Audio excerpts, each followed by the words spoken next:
やがった。食うんだバロー。プレーを食うことで俺がこのフィールドを支配することだけに固執するバロー。もっと食わせろ。Blue Lock might be one of the best sports anime that I've seen in a long time, and I have some very valid reasons as to why I feel that is, okay? Down from the animation, to the characters that I love so much, to the plot, to the themes of having an ego, like individualism, self-identity, and a lot of other different things I'm going to talk about in this video. Some of the things that I said about Blue Lock was, before going into it, was it would be an anime about soccer. No shit. Ego, it'd be about ego. There would be a cool art style and passion behind it. And it kind of reminded me of the Attack on Titan as well. Kind of with like the lines, with how there were lines in the faces of each of the different characters, right? And each of the different faces, with the lines that were in them, they express different emotions, which I feel like is very cool. And I feel like that's a very cool thing that anime does. And it also not only shows different emotions, but it expresses motion as well, I believe. So I really love that a lot. And the only anime that I've seen it heavily in is Attack on Titan. But now that I watched Blue Lock, I've seen it in Blue Lock as well.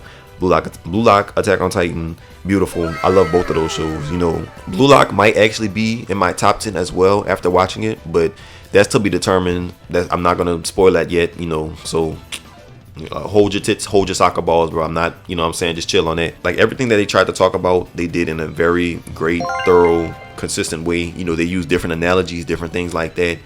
Ego, bro, Lego my ego, whatever the fuck you want to call him, bro. That nigga is cool, bro. I don't care if he looks like Edna from The Incredibles. I don't care if he looks like, kind of the nigga from Despicable Me that was trying to, with the orange jumpsuit. He kind of looked like an Edgar, but, no racial. But Ego is cool, bro. Like, he was all those people in one, kind of like mixed with L, I feel like. And speaking of different characters, bro, like, I have to mention this, bro.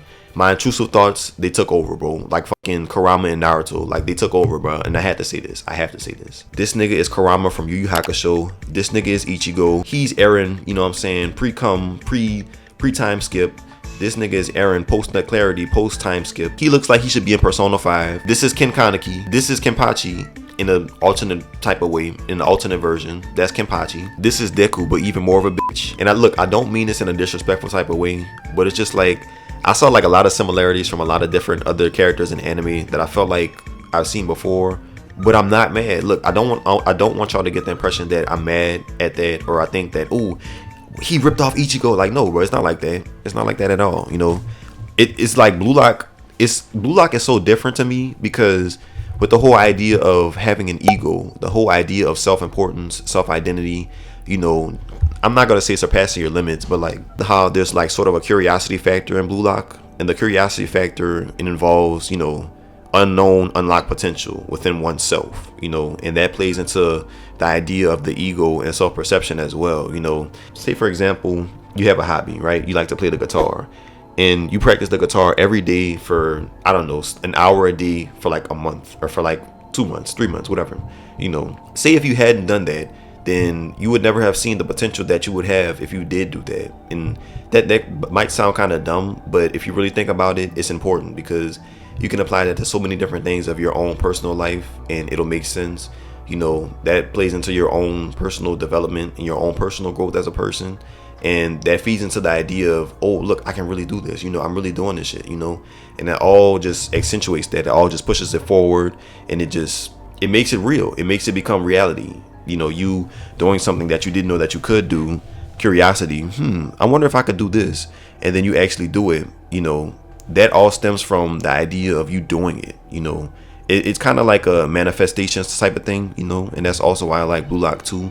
Because if you believe that you're the best, then you will be the best. If you keep saying it and you work hard towards it and you do it, you will. Like, for example, look at Lil Wayne, bro. It was like a certain point in time, I think during like the 2010s, he literally kept saying that he was like the greatest rapper in the world. And now he kept rapping, he kept doing it, he kept surpassing himself. And that's a legitimate statement.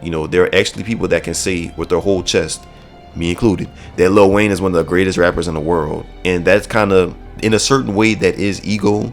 But not all ego is bad, which is also something that Blue Lock taught me as well. Because you need ego to survive in this world, bro. You need it. As much as you want to be humble, as much as you want to have humility and reverence, you also need to have an ego in certain instances and certain situations as well, or you will not get where you want to be. You will not. I promise you. Blue Lock also showed that you need to be adaptable with your position against teammates and opponents, and also willing to strike fear to inspire others to do the same. And when I wrote this down, there's only one person that I thought of that really did this just to the maximum, bro, and that's LeBron James. Guess what?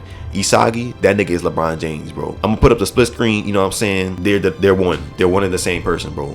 They were literally like they were the X factor for their different teams that they were a part of, you know. Every team that they were a part of thrived because of them putting their teammates into position to win. And that's also something that I saw. I was like, damn, this is why this might be top 10 for me as well. Cause this nigga is LeBron James. That's him, bro. You know what I'm saying? He's literally LeBron. And I'm saying that with my chest, bro. I don't care. That nigga is LeBron James, bro. He made everyone around him better. He understood everyone's strengths and weaknesses and played into them perfectly. You know, he even used his teammates in certain examples, certain instances, to try and get himself into position to score, which is amazing and crazy, bro. Like, how you set your own teammate up to not fail, but for you to win. And all of these different things play into ego, and it goes back into it as well. And it shows that, you know, you need that, bro. You need that factor to be successful, to thrive, and to do whatever you want to do at a high capacity and keep doing it, you know. I also love the relatability of it as well, you know, as far as like the whole thing with self-doubt. Because, bro, you can have an ego, but at the same time, there's going to be certain points in life where you doubt yourself. You know, you can try and deny that, but no, bro, that's the truth. You can have the most confidence in the world. The people with the most confidence in the world, bro, at some point in life, they doubted themselves. I don't care what you say. I don't care who you are. You did. I did. We all did. But you grow from it and you learn from it too. So, you know, that's why I feel like it's relatable. And I also really love the characters and how the show takes them away from us, you know, because like basically if you don't know anything about Blue Lock, we gonna call it like soccer Squid Game. Basically, after a certain point, it doesn't become about the main 11. It becomes about Isagi and the others, you know, the other people and certain people in the other teams, right? And so they do this sort of thing where it's like, you know, there's 3-on-3s. The person or the team that you beat. I'ma just Ego explain this, bro. I'm not about to do this. Ego explain it, bro. Shit.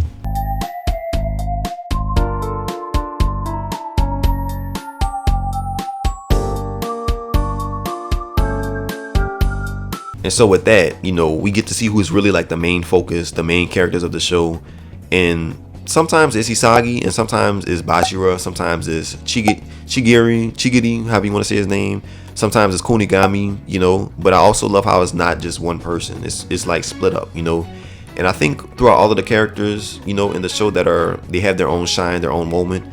I feel like I love Bachira's the most because, you know, each of these different characters have different goals and different reasons why they play soccer. But Bachira, it just seems like he wanted to do it to not be alone and just to express his passions, you know, just to have something that he loves doing at a full capacity, have something that he loves doing with all his heart, mind, and soul, you know. And that's simply all that he wanted, you know. But he realized that he didn't really have a focus or like a main point of him playing soccer other than him just having fun and wanting to not be alone. I'm not really going to go deeper into that because I feel like that might be getting into spoiler territory.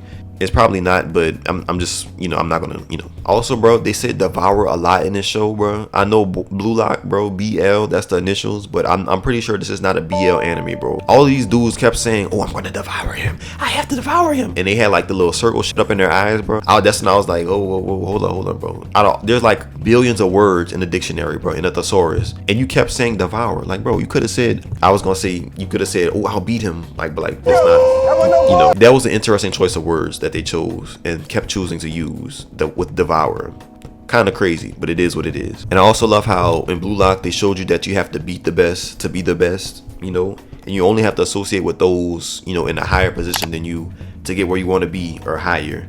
And I also thought about a certain rapper by the name of Playboy Cardi when I was doing research on this and when I thought about this idea and wrote it down because, bro, at this point in time, bro, Cardi literally only works with people that are greater than him, who have bigger numbers than him, more, I'm not gonna say more influence, because that nigga might be the most clouded dude in the universe, bro. Like Thanos, fuck that nigga. Michael Jackson, bro, Michael Jackson is up there. Who else? Duke Dennis is up there. Galactus, no. Yeah, Cardi is up there, bro. Like he literally only works with people that are higher than him. Kanye West, have bigger numbers than him. You know, The Weeknd. Money on top of me, money on top of her. Johnny fuck on me, she not popping. While people might think that, oh, he snaked out his day ones. He switched up on his cousin his day ones, and you know all the people that were with him when he was coming up. He was only practicing what he preached, bruh. Cardi was only practicing what he preached. So at the end of the day, can you really be like that much upset at him for wanting to be in this position? Like, he put himself there. You know, people might say, oh, he has an ego. You don't know him personally. You know, you only know the things that you've seen, first of all. And second of all, as a rapper, bro, like I said, you need to have ego to survive, bro. You know, all these nice people in the world, bro, they only get trampled on and stepped over and used. And I know that from personal experience. I'm not saying I'm a nice person, but I try to be kind. But you can only go so far with being kind. Sometimes you got to be assertive. You got to assert your way into certain situations. You got to make yourself known. You got to make your presence known. And that's also things that Blue Lock taught me as well, you know. So it's overall just an amazing anime. Like, it really changed my idea of how sports anime should be, with the whole idea of self-identity, you know, self-perception, and with you having to think that you're better than you actually are, you know, kind of like imposter syndrome, but turning that into reality. And that's why I love Blue Lock so much, bro. If you would have told me in like 2016 that I loved a soccer anime, bro, I would probably would have laughed and just like brushed it off. But no, bro, Blue Lock is more than just a soccer anime, bro. It's so much more than that. Go check out Blue Lock, bro. It will change your life. It might, I don't know. But yeah, that's gonna do it for this video. I love y'all. I'm gonna go. Bye and peace.